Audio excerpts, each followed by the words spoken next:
கர்த்தருடைய பரிசுநாமத்துக்கு ஸ்தோத்திரம் உண்டாவதாக. இந்த நேரத்திலும் கூட கர்த்தர் சில வார்த்தைகளை கொடுத்து நான் நன்றி ஸ்தோத்திரிக்கிறேன். நீங்கள் இந்த வார்த்தைகளை கேட்டுட்டு சும்மா விட்டுறாதீங்க. நீங்கள் ஆராய்ச்சி பண்ணி பாருங்கள். அது மட்டும் இல்லை, ஒவ்வொரு வார்த்தையும் வேதம் இருவரும் கருக்குள்ள பட்டையானால நல்லா வாசித்து பார்த்து தியானித்து அதன்படி நடக்க பிரயாசப்படுங்க. ஏன்னா கர்த்தருடைய வருகை நெருங்கி போன காலம். அது மட்டும் இல்லை, நாம் பெற்ற இந்த இன்பத்தை என்ன செய்யணும், மற்றவர்களுக்கும் சொல்லணும் இல்லையா? மற்றவர்களுக்கு பாஸ் பண்ணுங்கள். அது மட்டும் இல்லை, பாஸ் பண்ணி சப்ஸ்கிரைப் பண்ண சொன்னீங்கன்னா ஆட்டோமேட்டிக்காக அவங்களுக்கு இந்த செய்தி டெய்லி போகும். நீங்கள் சப்ஸ்கிரைப் பண்ண சொல்லலைன்னா செய்தி போகாது. நான் அனுப்பிச்சா தான் போகும், இல்லை நீங்கள் அனுப்பிச்சா தான் போகும். அதனால் சப்ஸ்கிரைப் பண்ணிட்டாங்கன்னா டெய்லிக்கு அந்தந்த செய்தி அவங்களுக்கு போய் சேரும். நிறைய பேர் சொல்கிறாங்க செய்தி வரலையே அப்படின்னு. ஏன்னா அவங்க சப்ஸ்கிரைப் பண்ணலைன்னு அவங்க சொல்லிக் கொடுங்க. சப்ஸ்கிரைப்னால சிலருக்கு தெரிய மாட்டேங்குது. எப்படி சப்ஸ்கிரைப்னால் எப்படி பண்ணணும், எது பண்ணணும் தெரியல. அதனால் நீங்கள் என்ன செய்றீங்க, சொன்னீங்கன்னா அவங்க அந்த இடத்துல இருக்குது அப்படின்னு சொன்னாங்கன்னா பெல்லில் கொடுத்தாங்கன்னா ஆளுன்னு வரும், எல்லாமே அவங்களுக்கு போயிடும். அப்போது அநேகர் இதனால் பயனடைவாங்க. இதுதான் முக்கியமானது. நமக்கு தீமை கர்த்தருக்குள்ளே எல்லாரையும் கூட்டி சேர்க்கணும். பிசாசு எப்படி எல்லாரையும் கூட்டி சேர்க்கணும், நரகத்துக்கு வரணுன்ட்டு வெரி ஃபாஸ்ட்டாக அவங்க வேலை செய்யணும். இந்த கடைசி காலத்தில் பாருங்கள், நம்ம கடைசி நிமிஷத்தில் நிற்கிறோம். ஜனவரி மாதத்தில் கடைசி நிமிஷம் நம்ம நின்றுட்டு இருக்கிறோம். நம்ம ஒன்றுமே பண்ண முடியாது இந்த காலங்களில். அதனால் நம்ம என்ன செய்யணும்னா அதில் கேட்டபடி நம்ம பிரயாசப்படணும். தேவனுக்குள்ளே எவ்வளோத்துக்கு எவ்வளோ ஆட்களை சேர்க்க முடியுமோ கிறிஸ்துவுக்குள்ளே அநேகரை சேர்க்கும்போது நம்மளுடைய கிரீடத்தில் முத்துக்கள் பதிக்கப்படுது பரலோகத்தில். அது மட்டும் இல்லை, ஆண்டவர் மகிழ்ச்சி கொள்கிறாரு. அது மட்டும் பாவங்களெல்லாம் மன்னிப்பார். ஏன்னா என் பிள்ளை எனக்காக இவ்வளோ செய்கிறாளே, ஊழியம் செய்கிறாளே. ஊழியன்னா என்னது? ஊழியன்னா என் கண்டபடிலாம் செய்கிறதுலாம் இல்லை. ஊழியம் இல்லை, ஆத்துமா ஆதாயப்படுத்துறது தான் ஊழியம். நல்ல ஞாபகத்தில் வச்சுக்கோங்க. எத்தனை நம்ம ஆத்துமாக்களோ அத்தனை முத்துக்கள் நமக்கு கிடைக்கும். முத்துக்களே வைக்காமல் எனக்கு ஆத்துமா கிடைக்காது, ஒன்றும் கிடைக்காது, நான் எங்கே போய் பண்ணுறது, நானே ரொம்ப இதாக இருக்கிறேன்னா ஒன்றும் கிடையாது, நரகம்தான். ஆண்டு போனீங்கன்னா கேட்பாரு.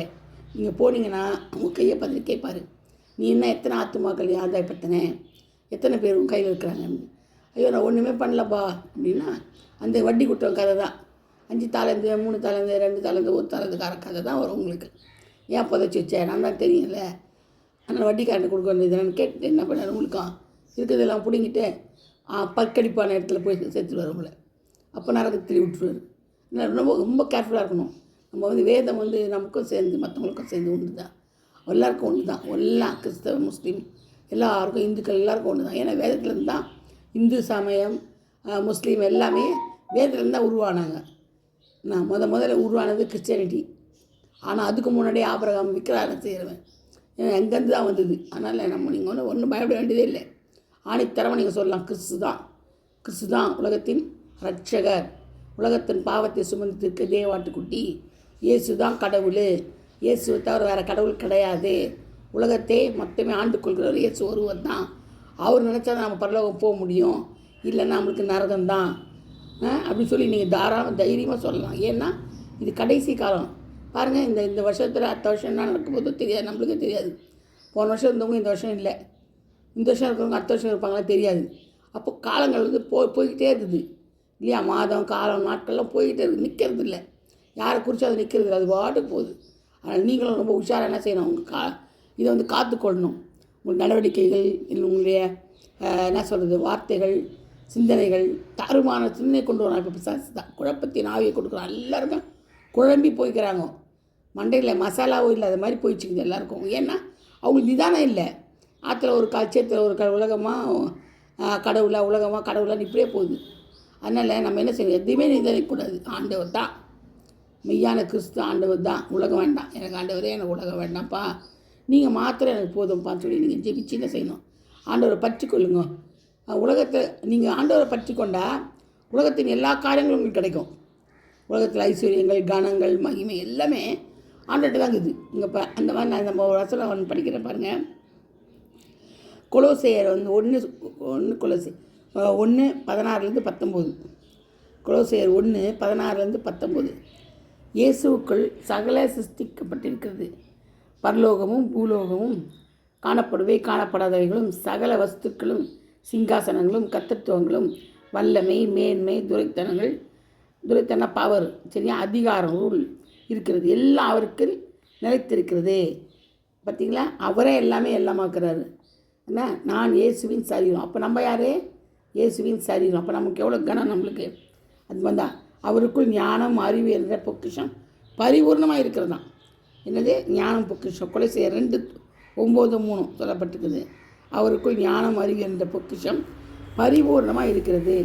அதை யோசித்து பண்ணி பாருங்களேன். அவர்கிட்ட ஞானம் பொக்கிஷம் தான். நமக்கு இப்படி நம்மளுக்கு ஞானம் வேணும்ல. நம்ம ஞானமாக நடக்கிறோம் இல்லையே? நம்ம ஞானம் அறிவியலமாக தான் நடக்கிறோம் இல்லையா? அறிவியல் ஒன்றுமே தெரியாது நம்மளுக்கு. கண்ணும் தெரியாது, காதும் கேட்காது, பேசவும் பேசாது, இதுக்கும் இல்லை. ஆனால் அந்த மாதிரி தான் நம்ம நடக்கிறோம் இல்லையா? இல்லையா? அதெல்லாம் அறிவியணும். அதெல்லாம் நம்ம என்ன செய்யக்கூடாது? கர்த்தருக்குள்ளே ஜீவிக்கிறோம். கர்த்தருக்குள் ஜீவிச்சா தான் மரிச்சா பரலோகம் போக முடியும். மரித்த பிறகு தான் நமக்கு வாழ்க்கைன்னு சொல்லப்படுது வேதத்தில். ஏன்னா இப்போ இருக்கிறது வாழ்க்கை கிடையாது. உலகம் மாயை, ஒரு வாடகை வீடு. என்ன, நமக்கு இது கிடையாது. ஆனால் அங்கே தான் நிரந்தரமான வீடு. நம்மளுக்கு குடியிருப்பு பரலோகத்தில் தான் இருக்குதுன்னு ஆண்டவர் சொல்கிறாரு. அதே மாதிரி பாருங்கள், நம்ம தேவனுடைய சாயல் தத்து கொள்ளுதல். தேவன் அன்பாகவே இருக்கிறார். நம்ம எப்படி அன்பாக இருக்கிறோம்? வெள்ளுன்றோம் இல்லையா? எல்லாரும் இதுன்னு கத்துறோம். கோவம் வருது சகஜம். ஆனால் ஒரு செகண்டில் அது மறந்துடணும். சுத்தமாக வாஷ் அவுட் பண்ணி நம்மக்கிட்ட அந்த கோவத்தை படக்கூடாது, ஒன்றும் பண்ணக்கூடாது. குடும்பமான வரை நம்ம கோவம் வரும்போது வாயை முடிட்டு இருந்தாலே ரொம்ப சந்தோஷமாக இருக்கும் நம்மளுக்கு. ஏன்னு நம்ம கோவப்பட்டோன்னா பாவம் செய்கிறோம். வார்த்தை மிகுதினால என்ன செய்யுது? பாவம் பறக்குதுன்னு சொல்கிறது வேணும்னு சொல்லுது. அப்போ வார்த்தை மிகுதியால் தான் பாவம் வருது. எதுக்கே நம்ம இடம் கொடுக்கணும்? வார்த்தையை பேசாமல் இருந்தால் அதான் தாவீது சொல்லிட்டு நலமானதை பேச தனமானதை பேச அப்படி கிடையாது. இல்லை நியாய நீதியை கூட எடுத்துக்கூடாதுன்னு சொல்லலை. ஆனால் அதுலேயும் பாவம் பறக்குது. அதிகமாக பேச பேச பேச விதண்டவாதம் பண்ண வாதம் பண்ண பொய்யாயிடும் நம்மளுது. அதனால் கம்முன்றது அமைதியாக இருக்கும். ஆண்டவர் சிலுவையில் தப்பிக்கணும்னா எப்போ தப்பிச்சு போயிருக்கலாம் இல்லையா? ஒன்று மந்திரமாக மாயமாக மறைஞ்சிருக்கலாம், இல்லை அவனுக்கு பிள்ளாத்துக்கிட்ட சொல்லி அவனை ஏதாவது பண்ணியிருக்கலாம். ஒன்றுமே அடிக்கப்பட்ட ஆட்டுக்குட்டி போல் வாய் தருவதா இந்த ஒன்றே ஒன்று தான் பதில் சொன்னான். யூத ராஜாவா? ஆமான்னாரு. அவன் தான் அந்த ஒரு வார்த்தை தவிர ஆண்டவர் பேசலையே. பேசியிருக்கலாமே, வள பேசியிருக்கலாம். அவருக்கு அதிகாரம் இருக்குது, பூமியில் அதிகாரமே இருக்கலாம், எல்லாத்துக்கும் அதிகாரம். அதை பிரயோஜனப்படுத்தலை, அந்த அதிகாரங்களை பிரயோஜனப்படுத்தலை. அதனால் நம்ம தேவனுடைய சாயலை என்ன செய்யணும்? தடுத்து கொள்ளணும். தேவனுடைய சாயலை தடுத்து கொள்ளணும். ஏன்னா அவர் அன்பாகவே இருக்கிறார். யோபு 5:19 சொல்லப்பட்டிருக்கு. தேவன் அன்பாகவே இருக்கிறார். தேவ அன்பு எதையும் எதிர்பார்க்காத அன்பு. எதை எதிர்பார்க்குற? நம்மளுடைய அன்பு என்ன பண்ணணும்? எதாவது எதிர்பார்க்குறோம், அது உண்மை தானே. ஒன்று பணம், காசு, ட்ரெஸ்ஸு, ஏதாவது நம்ம எதிர்பார்த்து தான் அன்பு செலுத்துகிறோம். ஐயோ தருவாங்களா, பேசுவாங்களா, கொடுப்பாங்களா, அப்படி தான் எதிர்பார்க்குறோம். அது உண்மை, நேச்சுரல். அது உலகத்தில் வாழ்றதா கட்டாயம் அது இருக்கும். ஆனால் தேவனுடைய அன்பு அப்படி கிடையாது. எதிர்பார்க்கவே இல்லை. நம்மளை பற்றி குறித்து எதிர்பார்க்கவே இல்லை. அவரே நம்மளை முன் குறித்து, அவரே தாய்களை பற்றி தெரிந்து கொண்டார், அவரே நம்மளை கைப்பிடிச்சி கூப்பிட்டு வர்றாரு. எல்லாமே எதிர்பார்க்காத அன்பு. யாருடையது? தெய்வ அன்பு. அந்த மாதிரி நம்ம இருக்க முடியுமா? செலுத்த ஒருத்தர் கிடையாது உலகத்தில். இல்லை, இங்கே இம்மையிலே வறுமையிலையும் இயேசு இப்போ அன்புடையவங்க ஒருத்தர் கிடையாது. ஏன்னா அவர் தேவன், நம்ம மேலே அன்பாக இருக்கிறார், பட்சமாக இருக்கிறார், பாசமாக இருக்கிறார். அவர் மாத்திரம் நம்மளுக்கு போதும். நம்ம நினச்சி பாருங்களேன், ஒரு இன்பமாக இருக்கும், நம்மளுக்கு ஒரே குஷியாக வந்துடும்.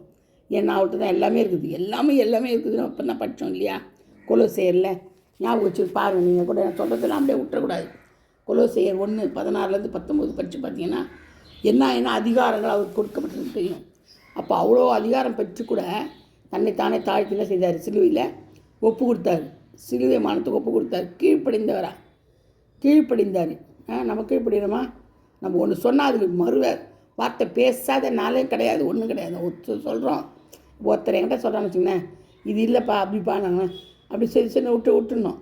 சரியா அப்படியான்னு அதை விட்டுட்டு இது அப்படி இல்லை, அது அப்படி, அது அந்த காலத்தில் இருந்தது, இந்த காலத்தில் இருந்தது, இப்படி அப்படி வளன்னு சொன்னோடனே அவங்க ஒன்று சொல்லுவாங்க, நான் ஒன்று சொல்ல சண்டையாக மாறி போயிடும். அப்போ நம்ம என்ன செய்யக்கூடாது? முதல்ல அவங்க சொன்னோடனே செய்கிறோமோ செய்யலையோ சைலண்ட் ஆகிடணும். சைலண்ட் ஆகிட என்ன ஆகும்? அவங்க சொன்னதை சொல்ல போட்டோம், நம்ம செய்யறதை செய்யணும். கரெக்டோ ரைட்டோ தப்போ அதில் சண்டை வராது பாருங்கள். வீண் வார்த்தை வராது, பாவம் பறக்காது, ஒன்றும் பறக்காது. ஆனால் நம்ம என்ன நல்லதாக இருந்தால் ஏற்றுக்கணும். அவங்களுக்கு நம்ம சரி வரலன்னு வச்சுக்கணும், சைலண்ட் ஆகிடணும். விதண்டை பண்ணிக்கின்னு, வீண் பெருமை பாராட்டிக்கின்னு, திட்டிக்கின்னு கரெக்டாக பண்ணுங்க கிடையாது. நேச்சுரல் அது. ஆண்டவர் விரும்பப்பட்டார். ஆண்டவர் விரும்புகிறதே கிடையாதுங்க இந்த காரியங்கள். ஆண்டவர் அருவருப்பானது ஆண்டவருக்கு. அதனால் தேவ அனுபவம் நம்ம என்ன செய்யணும்? நிலைத்திருக்கணும். கர்த்தர் இந்த வார்த்தைகளை பாதுகாப்பாராக. ஆமென். லேலியா.